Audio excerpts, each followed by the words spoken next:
yang lebih hijau atau lebih banyak pohon lagi gitu. Nah, kalau dilihat di sini logonya Tricycle itu ada pohon gitu, tapi itu sebenarnya nggak sekedar pohon gitu, tapi melambangkan koneksi atau hubungan dengan sesama manusia, dengan alam dan juga dengan the divine atau dengan Tuhan. Jadi kami sangat terinspirasi dengan filosofi Trihita Karana gitu. Saya yakin teman-teman di sini pasti udah banyak yang tahu, hampir semuanya mungkin udah tahu ya Trihita Karana itu apa, yaitu adalah 3 kunci kebahagiaan gitu. Jadi untuk menjadi manusia yang bahagia, kita harus hidup berdampingan secara harmonis gitu ya dengan manusia lainnya gitu, sesama manusia, dengan alam dan juga dengan semesta gitu atau dengan Tuhan.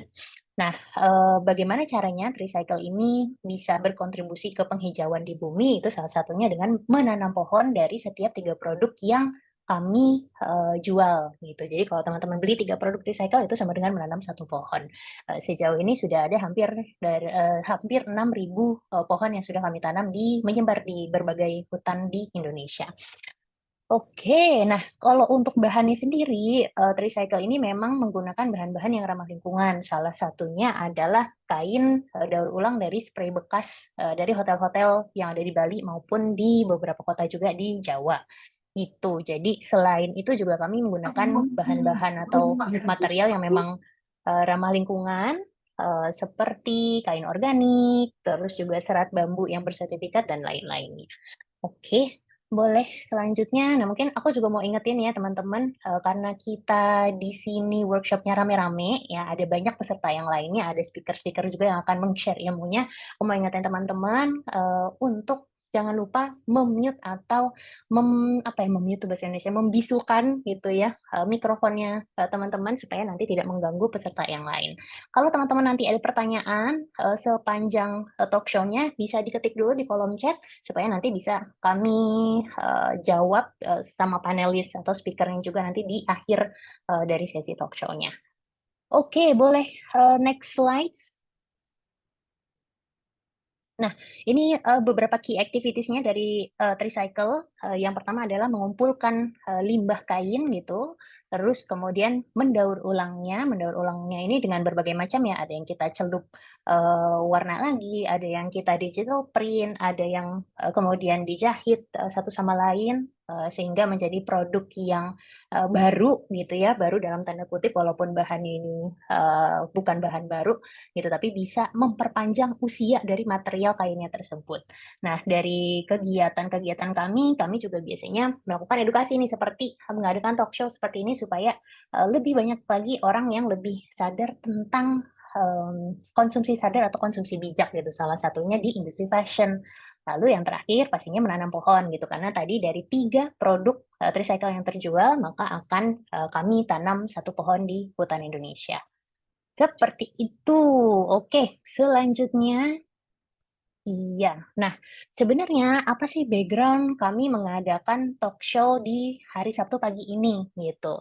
Salah satunya kenapa di bulan April gitu ya, yaitu adalah Fashion Revolution Week. Nah, jadi ini adalah sebuah gerakan atau kampanye yang sudah dilakukan sejak tahun 2014 lalu ya. Ini memperingati kejadian yang terjadi di negara Bangladesh gitu. Kalau teman-teman mungkin banyak yang sadar kalau ketika ngelihat apa ya tag di pakaiannya itu ada tulisan Made in Bangladesh gitu. Itu kan banyak banget ya. Bahkan dari brand-brand yang besar Made in Bangladesh. Tapi sebenarnya di balik itu ternyata ada kisah yang lumayan tragic atau tragis gitu.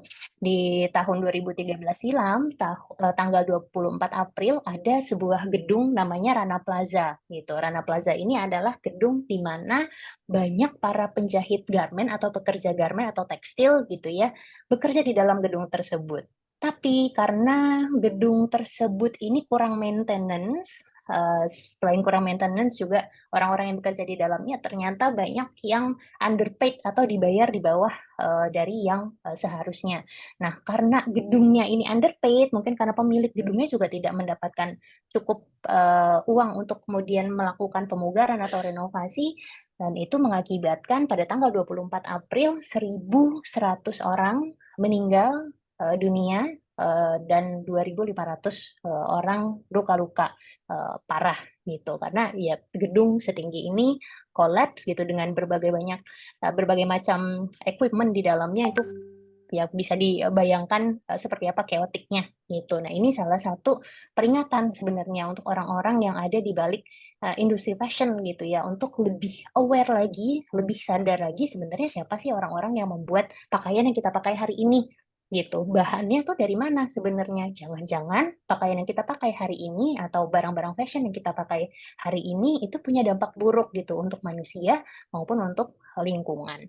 Nah, Fashion Revolution Week ini setiap tahun diadakan selama 1 minggu, mulai dari tanggal 15 sampai tanggal 22 April gitu. Makanya setiap minggu tersebut ya, minggu ketiga April itu, Tricycle selalu mengadakan kegiatan gitu macam-macam. Ada clothes show party, nanti aku akan share juga detailnya. Terus ada juga biasanya talk show atau kegiatan edukasi seperti ini. Seperti itu. Oke, lanjut dulu.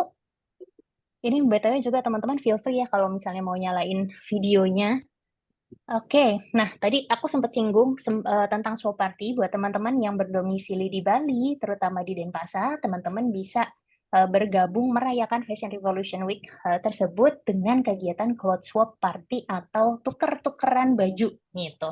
Jadi kalau teman-teman punya baju-baju bekas yang masih layak pakai ya gitu, yang masih ada di lemari, kadang-kadang ya mungkin udah nggak muat lagi gitu, atau aku udah nggak suka lagi nih modelnya gitu, tapi teman-teman pengen nukerin baju tersebut dengan baju layak pakai dari punya orang lain gitu. Itu bisa ikutan kegiatannya Cloud Show Party, Recycle X Isi Denpasar nih. Di sini ada yang anak-anak isi nggak ya? Kan kalau ada anak-anak isi bisa lambaikan tangannya lewat fitur icon di Zoom. Nah, ini kegiatannya akan diadakan minggu depan, hari Sabtu, jadi 7 hari lagi, dari jam 9 sampai jam 8 itu sudah ada rangkaian kegiatannya, akan ada bazar, terus akan ada live music, ada apalagi movie screening, dan yang tentunya yang paling seru itu adalah clothes show partinya gitu. Jadi teman-teman bisa bawa baju teman-teman untuk ditukerin sama baju-baju orang lain. Jadi istilahnya uh, beli apa ya, tukeran baju terus jadi dapat baju baru gitu kan, tanpa memenuhi lemari kita. Nah, ini teman-teman nanti bisa registrasi, bisa lewat QR code yang ada di sini atau kunjungi aja Instagramnya Tricycle untuk informasi lebih lanjut. Tapi ini wajib registrasi ya teman-teman. Oke, ini kayaknya aku udah terlalu banyak informasi di awal yang sudah aku berikan. Oh, ada satu lagi, ada upcycling clothes competition. Jadi kalau untuk teman-teman yang punya apa ya, hobi menjahit mungkin atau berkreasi gitu ya, kita punya lomba di sini. Sorry, ini tulisannya agak ketumpuk. Jadi teman-teman bisa submit karya teman-teman yang pernah dibuat pun nggak apa-apa, asal belum pernah diikutkan lomba sama sekali. Teman-teman bisa gunakan QR code yang ada di depan layar teman-teman untuk daftar. Ini kita perpanjang, mohon maaf ini agak ketutup. Jadi sampai tanggal berapa Kakak Dia bisa diinformasikan? Sampai tanggal 22 April. Jadi hari Senin. Sampai tanggal 20. Oke, 2 hari lagi ya teman-teman. Ini kesempatannya lumayan karena yang mendaftar jujur saja masih lumayan sedikit. Jadi kemungkinan menangnya pasti akan jadi lebih besar kalau teman-teman ikutan gitu. Ini karyanya bisa apa aja ya? Bisa t-shirt misalnya yang kemudian ada bolong terus teman-teman kasih patchwork gitu. Terus ada topi mungkin yang bisa teman-teman lukis gitu. Yang tadinya barang lama bisa terlihat jadi lebih menarik. Pokoknya ini apapun itu yang penting upcycling barang-barang fashion teman-teman kalian itu bisa diikut sertakan. Oke, nanti kalau misalnya mau ada pertanyaan lebih lanjut tentang show party ataupun upcycling competition bisa kontak di nomor di bawah ini, atau bisa juga kalau mau langsung tanya di sini langsung aja ketik di kolom chatnya masing-masing. Alright, kita langsung saja. Ini dari tadi aku sepertinya sudah banyak sekali bicara. Sekali lagi boleh aku mau memperkenalkan nih speaker-speaker yang udah standby dari tadi. Ini speaker-speaker perempuan super kita. Boleh share lagi satu lagi ininya, slide-nya Kakak Dia. Nah, ini dia. Yang pertama, kita punya Kakak Julia Amanda yang merupakan adalah founder dari Stitch It Up. Halo Kakak Julia, selamat pagi. Halo, Selamat siang, halo, Deng. halo semuanya. Halo. Selamat siang. Yes. senang sekali deh bisa ketemu sama Kak Julia ini belakangan ini kayaknya lagi sibuk warawiri sana kemari ya gitu karena banyak karya-karyanya yang diikut sertakan macem-macem nih kalau aku lihat. Nanti kita kenalan lebih lanjut ya. Iya. Yang kedua, nah di sini yang sudah ada di layar juga ada Miss Vita Wulansari. Nah, Miss Vita ini adalah dosen tuh kan jadi dosen jadinya dosen karena dosen fashion tuh kan. Halo, Jadi Miss Vita selamat ini siang. halo, selamat siang, Miss Vita. Terima kasih sudah bersedia untuk join dan sharing dengan teman-teman Recycle di sini. Lalu yang terakhir di sini ada Kakak Pastika Maya atau biasa dipanggilnya Kak Maya. Halo Kak Maya, selamat siang. Halo Anissa, halo semuanya, selamat siang. Selamat siang. Ini tuh kalau aku dengar suara Kak Maya tuh selalu kayak apa ya, membawa kedamaian gitu ya, anteng, tenang, kalem gitu. Nah, Kak Maya ini sebenarnya kegiatannya ada banyak ya, tapi salah satunya adalah founder dari Kinlab. Nah, Kinlab itu apa? Nanti kita juga bisa kenalan satu-satu. Boleh kita mulai dulu berarti dari Kakak Julia ya. Next slide boleh Kak Dia? Nah, ini logonya Stitch It Up. Kalau teman-teman bisa kunjungin juga ya Instagramnya Stitch It Up, ngelihat karya-karyanya yang keren-keren. Nah, monggo Kak Julia bisa perkenalkan dirinya. Lagi sibuk apa sih sekarang ini? Terus mungkin proyek-proyek yang pernah dikerjain tuh apa aja sih di industri fashion? Silakan. Oke, selamat siang semuanya. Makasih Kak Anissa untuk kesempatannya. Jadi perkenalkan, aku Julia Amanda, biasa dipanggil Julia. Jadi di sini aku sebagai speaker untuk perwakilan anak muda. Di sini sekarang aku sibukannya sebagai founder dari Stitch It Up, masih di produksinya, dan juga masih sibuk ngajar di Bali Arts Academy sebagai staf pengajarnya di Basic Fashion. Dan aku juga lulusan isi dan pasar BTW. Dulu Thank you. senangnya Mungkin itu ketemu dulu ya, kakak Kak. alumni. Iya, Oke, terima kasih Kak Julia. terima Itu ya, tadi kasih. selain punya bisnis fashion, Kak Julia ini juga ngajar gitu. Alumni ISI loh teman-teman. Nih, kalau ada alumni di sini dari ISI bisa berbangga hati, Cila. Selanjutnya, selain Kak Julia, lanjut ke Kak Maya. Silakan Kak Maya. Nih, kalau perkenalan Kak Maya kayaknya bisa lumayan panjang lebar ya, soalnya kegiatannya tuh segudang banget teman-teman. Nanti pokoknya kalau kenal Kak Maya tuh kalian bisa dapat banyak network, bisa dapat banyak pembelajaran, kenalan baru dan segala macam. Silakan Kak Maya, dijelaskan. Halo semuanya. Ya, terima kasih untuk kesempatannya. Jadi saya bisa sharing di sini, bertemu sama banyak teman-teman di sini, bisa ngobrol bareng. Perkenalkan saya Maya. Kegiatan saya em, sehari-hari sebagai mungkin bergerak dalam bidang sustainability. Lebih seringnya ke sustainability consultant project. Terus kalau Kinlab sendiri adalah salah satu project saya di mana saya pengen memberikan akses secara gratis.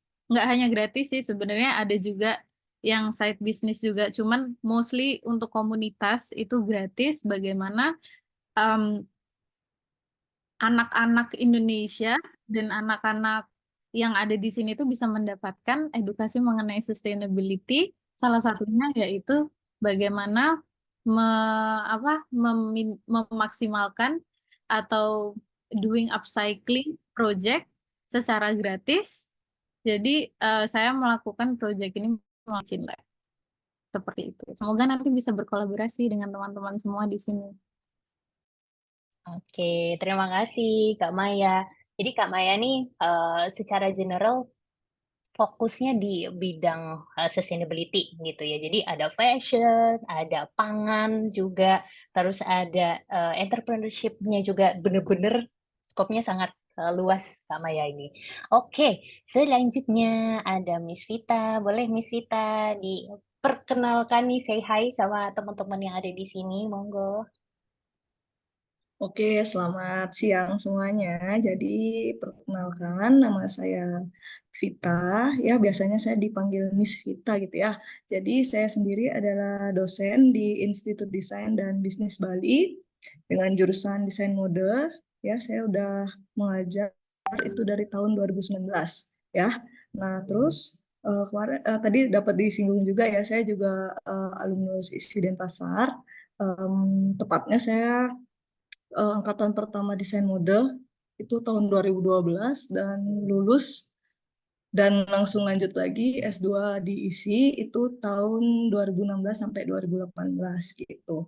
Nah, jadi untuk saat ini saya sendiri juga selain dosen, saya ada freelance designer ya, dan juga saya juga lebih kepada fokus ke karyaannya itu ke wearable art ya. Nah, terus saya juga tipe yang suka bikin karya seni juga ya. Jadi kemarin saya juga sempat pameran itu di Sika Galeri. Itu saya menggunakan material-material persembahyangan yang sudah selesai dipakai itu menjadi sebuah busana wearable art seperti itu. Nah, terus saya sendiri juga beberapa kali juga sering pameran gitu ya, seperti di Tat Art Space, terus di Discovery Mall juga pernah, terus di Art Hotel juga. Nah, terus kemarin sempat juga ikut kompetisi di online competition in India gitu. Nah, terus mungkin tadi juga sempat disinggung untuk kolaborasi ya. Jadi kita di IDB Bali itu sangat open collaboration ya, baik dari UMKM ataupun gerakan-gerakan sustainable lainnya kita sangat open collaboration gitu ya. Jadi ayo teman-teman semuanya mumpung kita ada di satu line, yuk kita kolaborasi bareng-bareng. Oke, sekian. Terima kasih.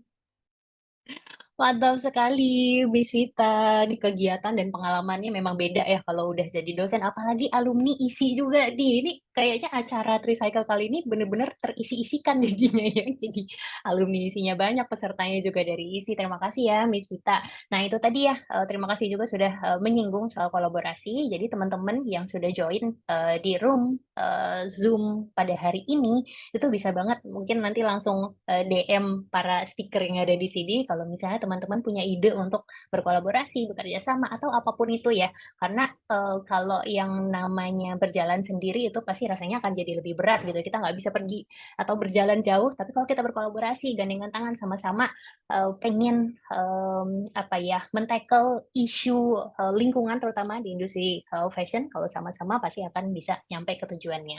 Itu, oke. Kalau begitu tanpa berlama-lama, ini aku juga senang ya karena hari ini semua speakernya perempuan gitu, terperempuan-perempuan kan. Berhubung besok juga kan adalah Hari Kartini, that's why speaker yang kita pilih hari ini semuanya perempuan. Selamat Hari Kartini juga, walaupun masih besok.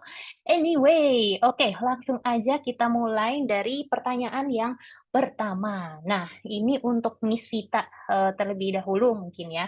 Nah, Miss Vita ini kan sebagai dosen yang udah berkecimpung di dunia atau di fashion industri udah lama gitu ya, udah mencak ke sana ke sini gitu ya, sampai tadi bikin busana yang wearable dari busana-busana persembahyangan ya kalau nggak salah. Ini aku penasaran juga tuh jadinya seperti apa. Nah, tapi mungkin dari Miss Vita bisa sampein yang ini kan kita temanya fast fashion gitu. Nah, menurut Miss Vita, pandangannya Miss Vita, fast fashion tuh apa sih gitu dan dampaknya apa sih yang dampak buruknya ya terutama untuk kita manusia dan mungkin untuk lingkungan juga. Mungkin teman-teman di sini masih ada yang belum tahu fast fashion tuh apa. Silakan dijawab.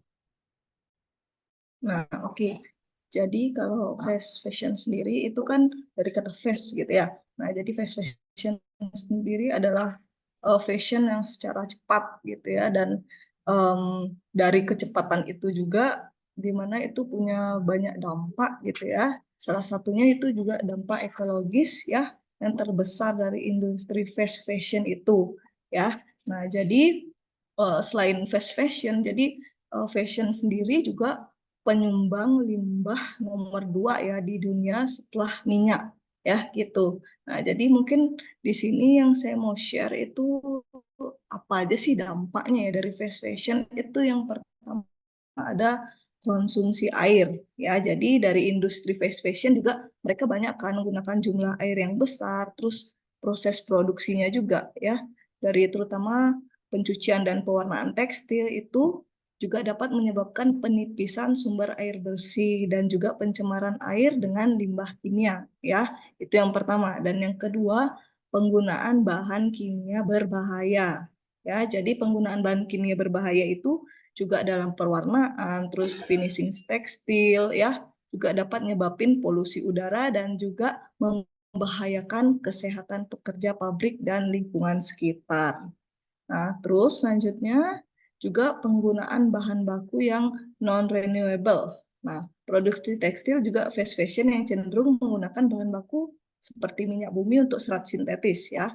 Contohnya seperti polyester dan juga nilon itu kan nggak mudah terurai ya di alam. Nah, itu juga salah satu fast fashion. Nah, setelah itu juga pembuangan limbah tekstil ya. Jadi industri fast fashion sendiri kan juga menghasilkan jumlah limbah tekstil yang besar ya. Jadi baik dalam bentuk potongan-potongan kain yang udah nggak terpakai maupun pakaian bekas yang udah dibuang ya. Jadi limbah tekstil ini juga sering banget tidak dapat didaur ulang dengan baik dan juga berakhir di tempat pembuangan sampah ya. Nah, jadi menurut data dari Sistem Informasi Pengelolaan Sampah Nasional, Kementerian Lingkungan Hidup dan Kehutanan itu tahun 2021 juga sudah tercatat di Indonesia telah menghasilkan 2,3 juta ton limbah tekstil atau produk fashion yang setara dengan 12% dari sampah di Indonesia. Dan mirisnya hanya 0 ton limbah tekstil atau produk fashion tersebut yang dapat didaur ulang ya. Jadi benar-benar agak miris ya untuk kita ngomongin limbah tekstil ini.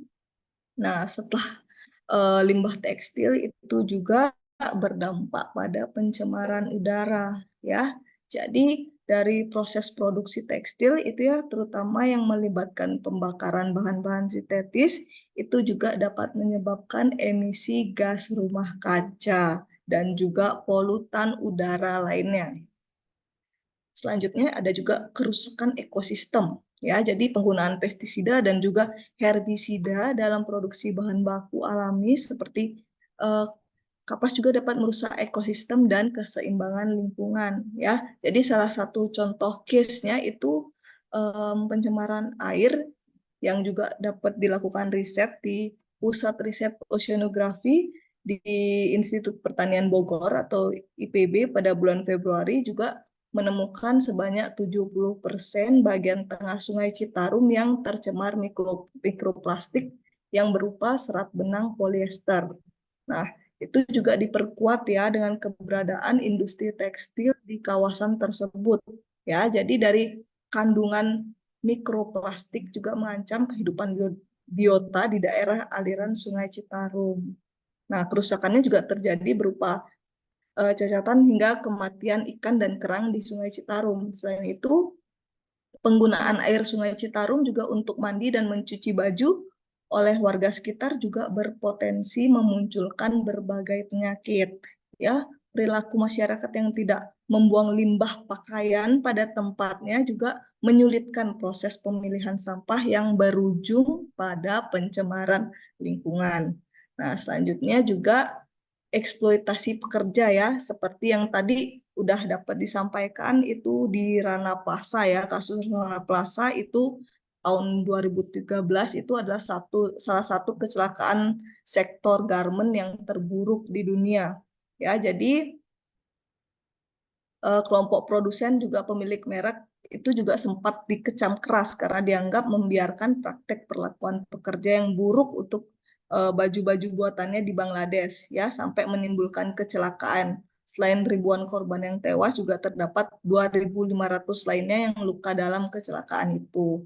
Nah, selanjutnya itu juga ada perubahan iklim ya. Jadi dari perubahan iklim tersebut jejak karbon industri fast fashion yang tinggi baik dari proses produksi maupun distribusi global produknya itu juga berkontribusi terhadap perubahan iklim global ya. Jadi dari semua dampak yang tadi udah saya sebutin itu dapat kita harus perhatikan juga ya dengan serius dan juga ada upaya kolaboratif dari berbagai pihak seperti misalnya dari pemerintah, industri dan juga konsumen untuk mengurangi dampak negatif dari industri fast fashion dan juga bergerak menuju model bisnis yang lebih berkelanjutan. Nah, saya juga terima kasih sama Tricycle ya karena udah buat sebuah komunitas yang sangat positif sekali. Jadi di sini kita benar-benar mengembangkan gerakan sustainable ya. Sekian kira-kira dari saya. Oke, Miss Vita, terima kasih banyak. Ini sharingnya sangat berdaging ya, teman-teman, dari awal sampai akhir tadi yang di-mention sama Miss Vita itu kalau teman-teman catat itu sebenarnya udah isi dari inti dari semua talk show ini nih, dari sisi akademisi soalnya. Tadi ada banyak banget fakta-fakta yang di-mention gitu ya, soal dampak-dampak apa aja yang bisa terjadi karena industri fast fashion ini. Satu, airnya gitu. Terus dua, pencemaran udara juga. Terus limbah juga. Banyak banget kalau misalnya teman-teman lihat gitu ya, dari pakaian yang kita pakai gitu, kemudian habis itu nggak dipakai lagi, pernah nggak sih teman-teman kepikiran gitu, ini limbahnya mau dikemanain, terus kalau dibuang itu sebenarnya menjadi apa gitu, apakah bisa terurai dengan baik atau tidak gitu. Terus juga tadi kalau ngomongin air ya, teman-teman di sini ada yang tahu nggak, untuk memproduksi satu t-shirt kira-kira rata-rata membutuhkan berapa liter air? Ada yang tahu nggak? Nih kalau ada yang tahu nih, sama tim Tricycle dikasih merchandise. Ini kuis-kuis tersempil nih. Kalau ada yang tahu. Ya aku kasih waktu sedikit untuk googling. Oke, kalau tidak ada, jadi jawabannya rata-rata satu t-shirt itu membutuhkan sekitar 2.300 liter air gitu. Jadi ya banyak sekali ya sebenarnya gitu. Dan bayangin kalau industrinya fast fashion gitu. Fast fashion ini kan artinya udahlah cepet, terus juga banyak yang diproduksi gitu. Tapi kembali lagi sebenarnya demand dari konsumennya itu membutuhkan segitu banyak pakaian atau enggak sih gitu. Atau jangan-jangan sebenarnya teman-teman punya banyak baju di lemari yang dipakai tuh hanya 20%-nya aja gitu. Oke, terima kasih Miss Vita sekali lagi untuk ilmunya dan sharingnya. Nah, sekarang kita lanjut ya ke sisi produsennya juga dan perwakilan anak muda nih, dari Julia gitu. Aku pengen tahu juga apa sih yang sebenarnya melatar belakangi Julia untuk kemudian terpikir, oh aku mau bikin Stitch It Up gitu. Aku pengen bikin fashion yang slow, yang berkelanjutan menggunakan bahan-bahan yang upcycle. Pengen tahu nih, mungkin ada teman-teman muda juga di sini yang bisa jadi terinspirasi nih setelah mendengar ceritanya Julia. Silakan. Thank you, Kanisa. Oke, jadi sebenarnya perjalanan menuju ke upcycle produk, bikin upcycle produk ini nggak singkat ya Kak ya. Karena aku tuh dulu awalnya dari tahun 2017, aku gabung ke komunitas Maludong, Maludong buang sampah sembarangan. Nah di situ tuh kan ada banyak acara, terus juga ada banyak kegiatannya lah gitu kan. Jadi otomatis ada banyak diskusi yang kita lakuin di sana. Dan kebanyakan ya pasti tentang polusi, tentang karbon gitu kan. Terus dari sanalah akhirnya seiring berjalannya waktu, aku kan juga emang udah di fashion ya dari tahun 2015. Dari SMK tuh aku udah join di desain mode. Terus kayak aku ngerasa gimana ya kayak ngasih kontribusi nih ke lingkungan karena aku udah gabung ke komunitas, terus aku ada fashionnya gitu, terus yaudah deh aku coba bikin satu karya upcycle gitu dari kain perca gitu awalnya. Waktu itu juga aku sempat ikutan lomba dari Tricycle ya, bikin bucket hat kayak gitu. Nah, di situ juga karena emang kayak aku ngerasa seru juga nih kalau misalnya kain itu dijadiin media eksplorasi kita buat berkarya gitu. Dan memang bisa dipakai gitu kan. Walaupun mungkin secara estetika nggak semua orang bisa nerima itu gitu kan. Karena dia termasuk estetika postmodern yang cenderung kayak lebih berantakan, tidak seimbang, asimetris kayak gitu. Cuma uh, sampai sekarang pun aku ngerasa di Stitch It Up ya, lumayan orang-orang juga suka dengan nilai estetika yang kayak gitu karena juga diselipkan nilai fungsional dari produknya itu juga gitu kan.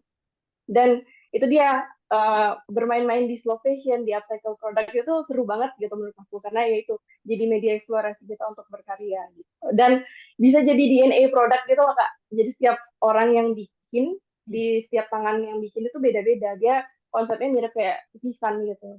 Jadi nggak bisa sama banget jadinya. Karena kan dari kain bekas, dari kain perca gitu bikinnya. Gitu. Itu sih perjalanan kenapa sampai di slow fashion dan upcycle produk itu. Oke, oke. Ya, jadi sebenarnya panjang gitu ya dari ketika bahkan sebelum kuliah udah punya concern di isu lingkungan gitu, terus kuliahnya di fashion, terus tadi sempat apa ikutan lomba upcycling ya, sahabat recycle. Ya, Iya, berawal mm-mm. dari ikut lomba ini terus sekarang kayaknya banyak lomba-lomba lain ya yang diikutin sama Iya, betul. Julia. Mungkin boleh dong diceritain juga nih ke teman-teman di sini kemarin tuh menang lomba apa aja sih? Atau Oke, join-join kalau apa untuk fashion week apa gitu. iya ya, kalau lomba itu sebenarnya dulu awalnya aku ikutan yang dari kota dulu nih Kak, dari Denpasar Fashion Festival kalau nggak salah itu dari kota Denpasar ya aku ikutan. Terus di provinsi juga ikutan dari apa ya? Aku lupa. Pokoknya dari provinsi aku ikutan lagi, terus naik lagi ke nasional yang baru-baru ini tahun 2023 kemarin aku ikutan Indonesia Fashion Week dan menang juga syukurnya. Dan yang baru tahun ini aku ikutan juga acara di Indonesia Fashion Week, Fashion Run-nya itu sebagai mata acara dari Indonesia Fashion Week gitu. Jadi itu aku ngerasa kayak aku udah apa berkecimpung di slow fashion, di upcycle product gitu kan. Jadi aku pengen ngenalin itu lagi, ngenalin konsep ini lagi nih ke banyak orang gitu kan. Entah ya menurut aku sih dari lomba-lomba ini juga cukup bisa mengenalkan lagi gitu ya konsep dari slow fashion dan apa upcycle product itu. Yes, yes, yes, betul banget ya. Keren banget, Julia. Aku salah satu yang mungkin nontonin journey-nya Julia gitu ya dari awal Stitch It Up terus sampai bisa masuk ke Indonesia Fashion Week gitu ya. Bayangin teman-teman. Jadi ini salah satu bukti ya bahwa tren slow fashion ini juga semakin lama semakin meningkat gitu. Demand-nya ada, ketertarikannya ada, bahkan support dari pemerintah juga banyak gitu. Jadi buat teman-teman mungkin yang masih kayak kepikiran, kayaknya pengen deh terjun di dunia fashion dan yang slow dan yang upcycling gitu kolamnya masih apa ya bisa banget dimasukin sama teman-teman dan bisa dieksplor gitu apalagi ini ada alumni seperti Kakak Julia di sini bisa nanti terkoneksi boleh ya Kak Julia nanti kalau teman-teman misalnya mau DM gitu mau tanya-tanya atau mungkin mau minta-minta kiat-kiat gitu ya boleh banget teman-teman jadi di sini kita kuncinya adalah kolaborasi. Thank you Kak Julia untuk Thank sharingnya. Nah sekarang aku you. pengen Thank you. Aku pengen lanjut juga ke Kakak Maya nih. Nah, sebagai apa ini generasi milenial ya kan yang dari awal kegiatannya tuh segudang banget salah satunya di industri fashion eh, fokus di sustainability gitu.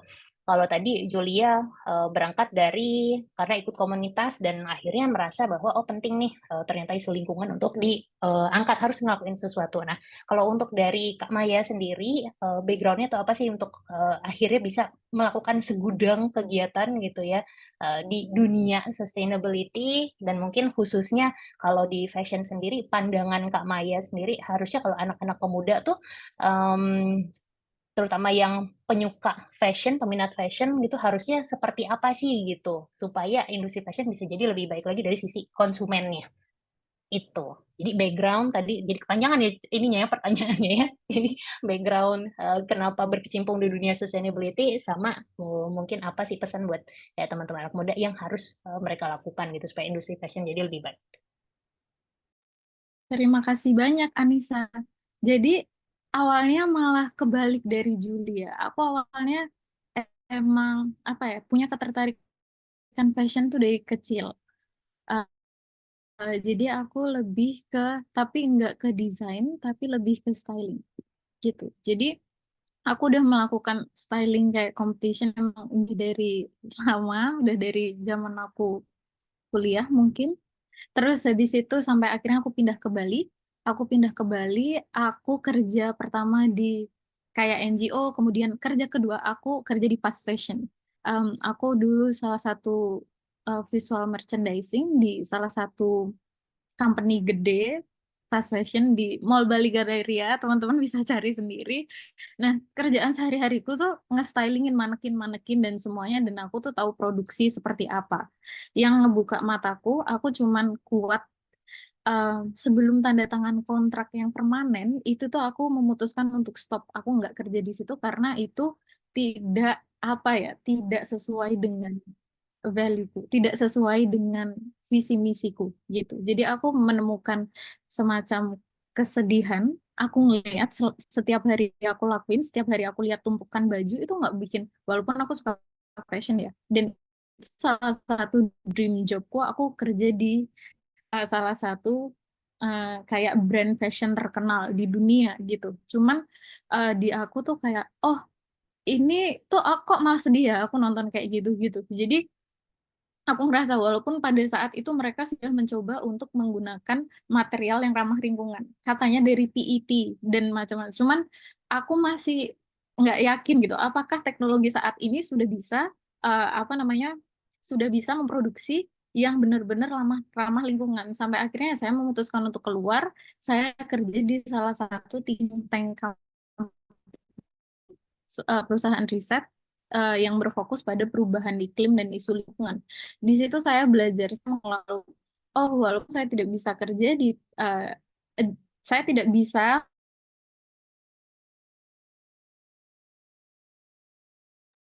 dalam diri. Sepertinya Kak Maya agak nge-freeze ya. Halo, halo Kak. Halo, Tadi sekarang agak kepotong. sekarang udah Sekarang, oh ya, udah oke. sekarang udah oke. Oke, jadi kan dari aku masuk ke think tank company, terus aku jadi belajar benar yang dikatakan oleh Bu Vita tadi. Bu Vita sudah menjelaskan semuanya. Itu yang saya dapat dari saya kerja di perusahaan konsultan perubahan iklim dan isu lingkungan, bahwa dampak fashion ini tuh eh, dampaknya tuh ke semuanya, benar-benar ke semuanya. Tidak hanya ke ekonomi saja, tapi bisa ke sosial, bisa ke kesehatan juga gitu. Jadi saya berpikiran nih, saya cari tahu nih lagi, em, tidak hanya dampaknya, apa yang bisa kita lakukan dari kita sendiri. Kan aku ngekos ya di Bali. Jadi apa yang bisa aku lakuin nih sebagai anak kos? Aku nggak muluk-muluk berpikiran aku harus menciptakan sesuatu seperti ini. No, aku cuman waktu itu gini, oh aku suka fashion. Ya udah, aku ikutin aja apa namanya. Awalnya aku bikin konten pertama, kayak konten. Aku waktu itu suka thrift. Aku suka thrift dan aku suka styling. Kenapa aku nggak thrift, aku styling, terus aku bikin hashtag, aku nanyain orang-orang, aku suka tanya orang-orang, kalian bisa tebak nggak outfitku harganya berapa gitu. Maksudnya murah-murahan, supaya temenku nih juga nanya, bisa tanya sama aku, kamu beli di mana, thrift di mana, aku juga pengen kayak kamu, aku juga pengen thrift, tapi juga bisa bagus di aku gitu. Kasih dong my tips styling dan bla bla bla. Bla. Cuman em, pada akhirnya aku menemukan titik di mana thrift itu juga another problem lagi menurutku. Karena dari karbon yang dihasilkan, pengiriman itu kan semacam negara besar membuang sampahnya mereka ke Indonesia, Indonesia dapat uang gitu. Itu tidak menyelesaikan masalah menurutku. Jadi, apa yang bisa kita lakukan sampai akhirnya Tricycle came up tahun berapa ya? 2 tahun lalu dengan clothes swap-nya. Jadi aku merasa, oh ini genius banget ngadain clothes swap, tapi secara besar, secara massal. Karena Aku aku pernah clothes swap itu aku lakuin sama teman-teman asramaku. Dulu aku SMA, tapi SMA cewek semua. Jadi kita emang tukang tuker-tukeran baju, tuker-tukeran barang. Yang menurutku ini adalah salah satu solusi baik daripada kita thrift kayak banyak-banyak gitu kan. Terus habis itu akhirnya ini ada event ini yang menurutku jenius banget. Kita thrift tapi sama strangers, tapi kita tahu kayak oh mungkin baju-baju mereka tuh fit sama kita bagus. Karena teman-teman selama aku kerja di fast fashion waktu itu, baju yang kita beli itu tuh cuman 5 kali pakai biasanya. Kita 5 kali pakai, habis itu kita bosen, kita lupain baju itu, terus kita pengen beli baju yang baru lagi. Itu tuh ada, cuman aku lupa risetnya dari mana. Cuman aku waktu itu bener kayak, oh aku ngepraktekin, aku ngeteliti gitu, kayak mengobservasi, oh iya 5 kali gitu kan. Terus habis itu ya udah aku ikutan, aku ajakin teman-temanku, ayo kita close swap. Walaupun teman-teman kosan juga kayak aku mulai ajakin itu. Terus habis itu muncullah kayak ketertarikan dari mereka, kayak Mai kenapa sih kamu nggak adain kayak workshop gitu. Itu baru dari teman-teman kosan. Kenapa kamu nggak ngadain sih workshop-workshop tentang sustainability, tentang slow fashion dan bla bla. Terus akhirnya aku kepikiran untuk ngasih bikin tote bag dari old t-shirt seperti itu. Jadi, oh kalau misal teman-teman kosanku aja yang internetnya aja jalan dan tiap hari megang handphone terus, mereka aja haus akan itu. Apa kabar orang-orang yang ada di desa-desa, di suburb area? Apa kabar orang-orang yang memang tidak setiap hari mendapatkan internet? Berarti aku emang kayak, oh ini saatnya aku sharing juga ke orang-orang yang mungkin nggak tahu gitu, bahkan yang di kota aja belum tentu tahu. Makanya habis itu ada Kinlab, di mana Kinlab itu ngasih edukasi, lebih tepatnya ngasih edukasi di mana yuk kita edukasi orang-orang supaya gini loh, pakai baju tuh nggak cuman buat beli, uangnya bisa dipakai buat yang lain gitu. Kita bisa tukeran baju aja sama saudara atau sama siapa, atau kita donasikan bajunya. Kemudian nggak cuman tukeran baju aja, tapi juga bagaimana kita mengalih fungsikan baju itu supaya bisa dipakai lagi, dipakai ulang, atau bisa dijadikan karya yang lebih bagus lagi, seperti upcycling tadi, misal mendekorasi baju supaya bisa kayak dikasih mote-mote seperti itu, atau dikasih apa ya, banyak lah, ada boro juga method gitu-gitu. Jadi kita bisa pakai ulang bajunya lagi. Kemudian yang saya biasa suggest ke orang-orang semuanya, eh, kenali diri sendiri, style kita, diri sendiri kita itu stylenya apa gitu. Karena kalau kita ngikutin tren itu nggak akan habis. Tren itu nggak akan habis. Tapi kalau kita bisa lihat, tren itu muter.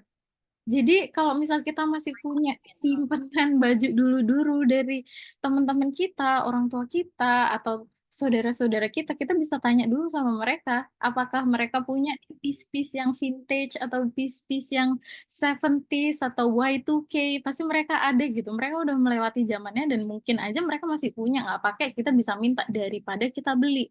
Apalagi beli sekarang harganya mahal, thrift juga beli pun juga harganya mahal gitu. Jadi selama kita udah tahu stylenya kita tuh bisa tahu bagaimana kita dapat baju piece-piece yang sekiranya kita sering pakai gitu. Seenggaknya lebih dari 5 kali pakai gitu. Kemudian mm, yang ketiga adalah kita coba bikin kapsul wardrobe. Kemarin saya sempat ngobrolin juga sama Anissa, bikin kapsul wardrobe tuh perlu banget untuk kita. Kayak, oh, kalau misal kadang nih, sekarang kayak, oh kita harus punya kayak seenggaknya atasan hitam gitu. Nanti bawahnya kan bisa di mix and match sama yang lainnya. Atau em, apa ya, kita bisa nih, fashion tuh kan nggak cuman baju aja ya, tapi kita bisa stylingin lewat rambut kita, bisa stylingin lewat bagaimana cara kita represent gitu, pakai kalung atau pakai anting, atau cari kalung atau anting yang lebih bikin kayak statement bajunya nyala. Pakai kaos pun juga nggak apa-apa, tapi kalau misal dihiasi dengan apa yang aksesoris kita punya, itu kayaknya akan bisa nge-level up look teman-teman gitu. Jadi menurutku slow fashion itu bisa dimulai dari rumah, dari kos, bahkan dari diri sendiri gitu. Ya, menurutku ini bisa walaupun kayak kita melakukan sendiri, tapi pelan-pelan kita pasti nanti seneng ngelakuinnya, emang walaupun susah, jangka panjang kita bisa sebenarnya ngajak teman-teman, apalagi sekarang sosial media sudah ada kayak voting dan semuanya, fiturnya udah banyak banget, TikTok ada, video ada, tren-tren slow fashion juga sudah mulai terdengar dan banyak. Menurutku bisa ajak teman-teman, atau mungkin dari rumah kan bisa lihat nanti orang-orang rumah, kemudian dari circle kita menjadi yang lebih besar, atau kita ikut komunitas-komunitas yang seenggaknya aksesibel lah untuk kita gitu. Maaf, mungkin kepanjangan. No, it's bagus banget tadi juga yang di-share sama Kak Maya. Tadi disinggung juga soal thrifting gitu ya. Terus apa sih hal-hal yang bisa kita lakukan tuh sebenarnya ada banyak banget ya Kak Maya. Dari hal kecil aja, misalnya dari satu baju yang kita beli itu benar-benar sebisa mungkin ya kita perhatikan gitu. Kita cari tahu asal-usul dan bibit bobot bebetnya gitu ya, udah kayak nyari jodoh nih, kayak nyari baju zaman sekarang. Nanti mungkin kalau untuk thrifting kita bisa bahas juga di tanya jawab. Kebetulan ini kita dapat pertanyaan juga tentang thrifting. Ini sebenarnya fun fact juga ya tentang thrifting, ini sebenarnya salah satu cara yang bagus untuk ngurangin limbah. Tapi kalau secara tidak bijak belanja thrifting terus juga itu kan hal yang tidak baik. Again, hal yang berlebihan itu pasti tidak baik. Ini sebenarnya aku punya pertanyaan sama Miss Vita, tapi Miss Vita jam 12 mau izin sebentar ya Miss ya? Masih cukup gak kira-kira kalau aku satu pertanyaan ke Miss Vita dulu? Atau nanti Oke, aja nggak apa-apa. dilanjut setelah? Oke, nggak apa-apa sih. Nanti saya mungkin permisi sebentar aja, bagian 5 menitan aja. Ntar saya balik lagi gitu aja gimana? Oke, boleh, boleh, boleh. Berarti aku kasih satu Ya. pertanyaan ini dulu ke Miss Vita ya. Nah, Oke, tadi siap. kan kalau dari sisi Maya sendiri mewakili dari orang yang bergerak di bidang sustainability gitu ya, punya saran untuk anak-anak muda gitu, apa sih yang bisa kita lakukan supaya bikin industri fashion lebih baik lagi? Nah, mungkin kalau untuk Miss Vita yang udah cukup lama berkecimpung juga ya di akademisi fashion dan juga sebagai produsen gitu, ada nggak saran dari Miss Vita untuk para produsen ini gimana sih? Mungkin bahan-bahan apa sih yang sebenarnya bagus untuk dipilih untuk produsen-produsen gitu ya? Mungkin ada teman-teman di sini yang punya ide pengen bikin fashion bisnis yang sustainable. Ada nggak sih saran untuk mereka apa sih yang mesti dilakukan? Mungkin dari segi ya apapun itu dari segi produksinya atau mungkin pekerja dan lain-lainnya. Monggo Miss. Ya, oke. Jadi kalau dari em, saya sendiri ya, jadi kalau apa aja sih gitu ya untuk dari sisi produsen itu apa aja yang bisa kita perbuat gitu ya untuk gerakan sustainable ini. Mungkin yang pertama itu dari bahan yang akan kita gunakan ya. Jadi bahan yang sustainable juga ya. Nah, pengembangan bahan tekstil yang terdiri dari sumber-sumber alami seperti itu dan juga yang bisa didaur ulang atau memiliki jejak karbon yang lebih rendah gitu ya. Contohnya seperti serat dari tanaman seperti bambu, ya, rami atau eukaliptus juga yang bisa tumbuhnya cepat dan juga membutuhkan sedikit pestisida yang seperti itu. Nah, terus juga teknologi daur ulang. Ya, jadi penggunaan teknologi yang dapat mendaur ulang tekstil bekas yang bisa juga menjadikan bahan bakunya itu yang baru tanpa mengurangi kualitas atau kekuatan seratnya. Ya, terus juga mungkin dari segi proses produksi yang ramah lingkungan, ya, pengembangan teknik produksi yang meminimalkan limbah, penggunaan air dan juga emisi karbon, ya, termasuk juga penggunaan energi yang terbarukan, metode pewarnaan yang lebih ramah lingkungan dan juga strategi manajemen limbah yang efisien. Terus ada juga model bisnis yang berkelanjutan, ya, jadi lebih kepada riset yang juga fokus pada model bisnis yang lebih berkelanjutan seperti penyewaan pakaian kayak gitu, terus layanan penjualan kembali atau resale dan juga penggunaan material yang berbasis langganan yang juga dapat dipakai kembali seperti itu. Nah, terus selain itu juga harus ada pendidikan dan juga kesadaran dari konsumennya. Ya, jadi studi tentang bagaimana pendidikan dan juga kesadaran konsumen yang dapat mempengaruhi keputusan pembeli yang lebih berkelanjutan. Ya, termasuk preferensi terhadap merek-merek yang memiliki komitmen kayak gitu ya terhadap lingkungan. Nah, selain itu, kita juga mahasiswa IDB itu juga udah melakukan gerakan sustainable fashion. Jadi kita itu ada project fashion ya yang menggunakan sustainable fashion itu di tugas akhir ya. Jadi kita di tugas akhir itu kita udah mengusung tema sustainable. Ya, jadi dari penggunaan bahan bakunya juga kita menggunakan bahan-bahan alami dan juga bahan pewarnanya juga itu dari pewarna alam ya. Jadi kita pakai pewarna alam seperti kulit bawang, terus buah alpukat yang udah busuk itu kita juga kemarin ada yang meneliti itu dan kita memang ambil dari pedagang-pedagang jus dan juga kulit-kulit bawang itu yang di Pasar Badung seperti itu. Itu kita pakai juga untuk pewarna alami. Nah, terus juga kita ada yang menggunakan kulit jeruk juga untuk ini apa namanya pewarna alami tekstilnya. Terus kemarin kita juga pakai bunga pada Cenang Sari ya. Nah, itu yang sekarang masih digarap ya. Jadi pakai bunga dari Cenang Sari untuk pewarna alami dan juga kita pakai kulit kakao ya. Nah, biasanya kan kalau dari petani itu kakao itu yang diambil cuma buahnya ya. Jadi kita di sini berdayakan juga kulit kakaonya kayak gitu. Nah, terus kita juga ada pemanfaatan plastik juga ya. Jadi di IDB itu ada Null Project. Jadi mereka juga ngumpulin plastik bekas ya. Jadi dari plastik itu juga disulap jadi sebuah produk fashion seperti tas dan dompet. Nah, selain itu juga kita di IDB kemarin ada proyek teknik ekoprint juga ya yang udah kami berdayakan juga di Desa Baturiti ya. Jadi kita praktik bersama-sama siswa SD 1, 2, dan 3 Baturiti dan juga SMP Baturiti itu untuk mengenai teknik ekoprint ya. Jadi penggunaan bahan-bahan alami seperti bunga dan juga daun-daun yang dapat dimanfaatkan sebagai motif. Selain itu kita juga upcycling bahan-bahan thrift ya. Jadi kalau beli thrift itu kan mungkin udah biasa ya, tapi kita juga perbaharui lagi barang-barang di thrift itu jadi produk yang lebih keren, lebih kece, yang up to date ya. Dan tentunya desainnya juga sustainable kayak gitu. Jadi tahun lalu itu event kita adain fashion show ya dengan tema sustainable fashion itu di bulan Agustus di Living World. Nah, jadi mungkin di sini teman-teman ada yang dapat lihat juga. Nah, terus di sana juga kita sediain booth untuk karya-karya mahasiswa juga. Nah, terus nanti next-nya di tahun ini itu mungkin sekitar di bulan Juli juga kita akan ada event tugas akhir lagi. Ya, jadi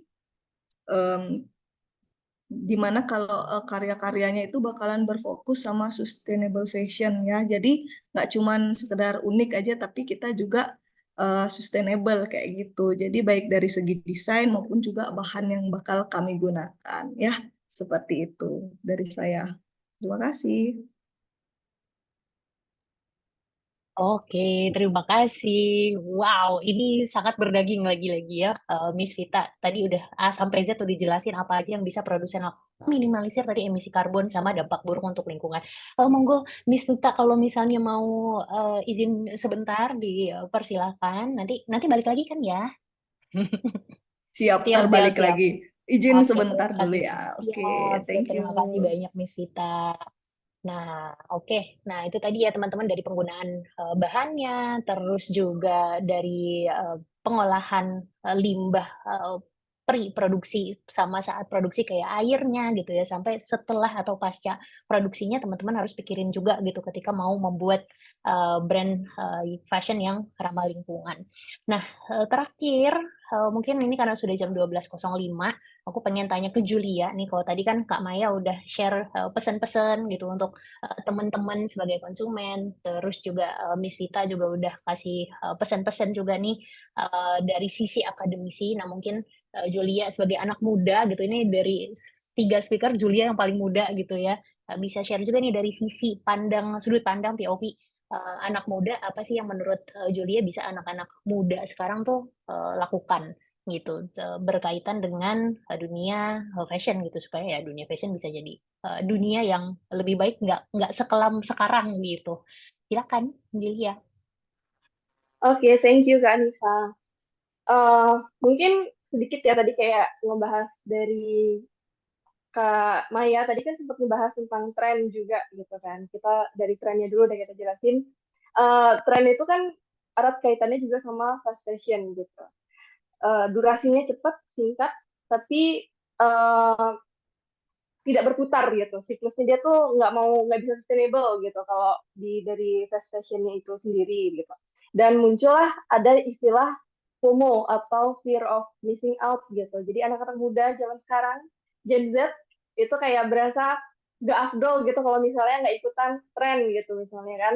Kayak satu fashion item yang muncul gitu, terus yang lain harus ikutan dan kayaknya kurang gitu kalau misalnya nggak ikutan tren tersebut gitu. Terus sebenarnya menarik dari realita itu ya, kalau menurut aku nggak apa-apa kok sebenarnya kalau nggak ikutan tren gitu. Kita bisa um, menjadi unik dengan cara kita sendiri gitu. Kayak dari katanya Kak Maya lagi, tadi kan bilang kalau misalnya ada baju-baju lawas gitu yang bisa yang masih disimpan itu bisa dipakai lagi kalau misalnya ada cocok sama kita gitu kan, itu perlunya kita mempelajari dari kita cocoknya pakai style yang apa nih, style yang gimana nih gitu. Masih ada Pinterest juga kan yang bisa jadi ide-ide, sumber ide kita buat nge-styling baju gitu kan. Nah itu terus menurut aku juga untuk anak-anak muda sebenarnya untuk berkecimpung di dunia fashion, slow fashion itu untuk menjadi keren itu bisa kok dengan cara slow fashion ini gitu. Mungkin terdengar apa ya, cukup ribet gitu kayak oh ya kalau misalnya aku mau berkecimpung di sustainable fashion atau di slow fashion itu harus bisa jahit gitu misalnya. Sebenarnya nggak juga gitu. Kalau kita kan selalu dengernya tuh kalau udah sustainable fashion itu harus dari baju-baju yang dari bahan-bahan yang bersifat ramah lingkungan gitu misalnya kan, yang kayak dari serat alami lah, dari pewarnaan alami gitu. Sebenarnya nggak juga gitu. Kalau misalnya kayak dari Tricycle gitu bikin acara sweat party gitu kan, itu juga termasuk ada sistem sustainable di sana gitu. Jadi kayak ngasih kesempatan kedua terhadap pakaian yang kita punya gitu. Menurut aku sih sebenarnya masih ada banyak alternatif yang bisa kita pilih, entah dari sweat party itu, terus misalnya dari ikutan workshop. Nah, dari Stitch It Up juga sering biasanya ngadain workshop gitu, dari Sin and Sun gitu misalnya juga ada biasanya ngadain apa namanya workshop yang upcycle produk, bikin upcycle produk, terus misalnya bikin hand stitching gitu, belajar-belajar kayak gitu. Ya, itu kan juga termasuk dari bagian dari slow fashion itu gitu. Dan sebenarnya kalau misalnya kita juga mau apa namanya promosi tentang slow fashion itu bisa dimulai dari diri kita sendiri juga gitu. Dari baju-baju yang kita pakai misalnya yang dari apa dari proses upcycle itu, terus misalnya dari sweat party itu juga kalau misalnya nggak terlalu suka baju-baju yang banyak patchworknya gitu, dari tambalan-tambalannya bisa ditukar-tukar sama teman-teman kayak itu dari sweat party misalnya, atau mungkin nggak harus dari sweat party aja gitu, kayak dibiasakan aja tukar baju gitu, misalnya udah nggak cukup ya ditukar sama teman yang sekiranya cukup sama size-nya itu gitu. Menurut aku tuh sebenarnya masih ada banyak alternatif yang bisa kita lakuin untuk bersimpung di dunia slow fashion itu, sustainable fashion itu, asalkan kita berani mulai aja gitu. Nggak apa-apa, itu masih langkah kecil, tapi kalau misalnya ada banyak orang yang sadar dengan langkah kecil ini kan pasti ada dampak yang besar nanti ke depannya gitu. Dan memang perlu waktu, dan yang harus kita garis bawahi bahwa fast fashion ini kan termasuk industri yang apa ya, ukurannya raksasa lah gitu ya. Dan sudah berjalan sangat lama gitu. Tentu ketika kita udah sadar, ada nih yang namanya slow fashion, ada yang namanya sustainable fashion, itu pasti perlu waktu gitu untuk ada apa perubahannya gitu. Perlu waktu banget, dan kesadarannya itu juga untuk meningkatkan kesadaran di masyarakat itu juga pasti perlu waktu gitu. Oke, kita punya ide yang bagus, kita punya tujuan yang bagus, belum tentu orang-orang lain bisa nerima dengan cepat gitu hal-hal yang kayak gitu. Jadi menurut aku nggak apa-apa untuk teman-teman yang memang udah punya kesadaran, ayo kita bisa kok mulai dari hal-hal kecil, misalnya dari tukaran baju yang tadi aku bilang, sweat party, terus dari kalau ada yang bisa jahit bisa di rework lagi tuh baju-bajunya gitu.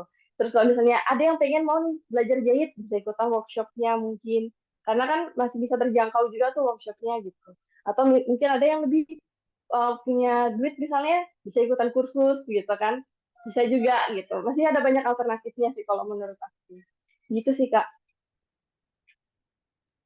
Oke, terima kasih Kak Julia. Ini juga banyak banget ya, intinya dari sekian banyak pilihan yang available di dunia zaman now gitu ya, alternatif yang baik gitu ya, alternatif yang berdampak baik-baik itu untuk lingkungan dan manusia juga sebenarnya masih banyak kok gitu. Nggak semuanya tuh jahat gitu. Tergantung lagi, kembali lagi ke kitanya gitu ya Kak Julia.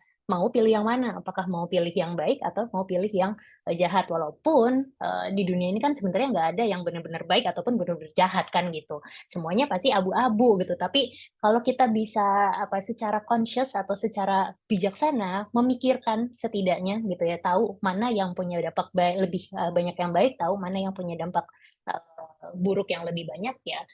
Kembali lagi kitanya mau pilih yang mana gitu. Dan kalau bisa pilih yang baik ya sebaiknya kita pilih yang baik gitu. Terima kasih banyak Kak Julia untuk pesan-pesannya. Terima kasih. Sangat sangat sangat bermanfaat. Nah, ini karena udah jam 12.12, ini 12.12 jam cantik nih. Kayaknya banyak yang meminta permohonan kalau di jam 12.12. Itu 11.11 ya. Anyway, ini udah ada beberapa pertanyaan di kolom chat. Ada salah satu nih yang lumayan panjang dari Kak Tabita. Kak Tabita mungkin kalau mau open mic gitu ya untuk menjelaskan lagi ini boleh banget, atau kalau misalnya mau dibacain juga boleh banget.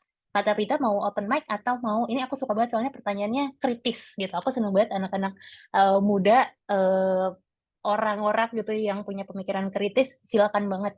Mau open mic Kak Tabita atau mau aku bacakan aja pertanyaannya? Belum bisa karena saya lagi kerja. Oke, siap-siap Kak Tabita. Oke, aku bacain aja ya. Ini mungkin dengan singkat. Intinya dari Kak Tabita ini kan dari background kakak-kakak yang saya amati sebatas menciptakan brand atau produk baru yang menurut saya kurang keras nih untuk menyadarkan bahwa industri fashion itu tidak baik-baik saja. Lalu, apakah dengan membuat brand baru atau produk ramah lingkungan, menurut kakak semua itu udah cukup atau belum sih untuk menyadarkan masyarakat bahwa fashion adalah industri yang kotor? Oke, nah mungkin ini untuk Kak Julia dulu pertanyaannya karena berkenaan dengan brand fashion. Nanti mungkin dari aku juga akan tambahkan gitu sebagai perwakilan dari Tricycle. Silakan Kak Julia. Oke, thank you pertanyaannya Kak Gita ya. Eh, menurut aku sih, ya benar tadi memang kurang keras ya untuk kita dari tadi bicara tentang bahwa industri fashion itu sedang tidak baik-baik saja gitu. Dan menurut aku juga memang sebenarnya nggak cukup dengan membuat apa namanya produk yang bersifat ramah lingkungan aja tuh nggak cukup untuk melawan raksasa fast fashion ini gitu menurut aku. Dan disinilah kita perlunya product knowledge-nya itu. Kita perlu ngasih apa namanya lebih banyak lagi ilmu ke orang-orang, lebih banyak lagi berbicara tentang bagaimana industri fashion itu sekarang lagi nggak baik-baik aja gitu, entah dari aspek lingkungannya lah atau dari aspek sosialnya itu yang paling kelihatan kan biasanya. Dan kita harusnya sih memang lebih banyak bicara tentang alternatif dari fast fashion itu yaitu slow fashion, sustainable fashion, yang kayak gitu-gitu. Memang kita masih apa ya kayak karena ya tadi kayak aku bilang tadi fast fashion itu kan emang udah bersifat kayak rasa-rasa dan berjalan sudah lama gitu.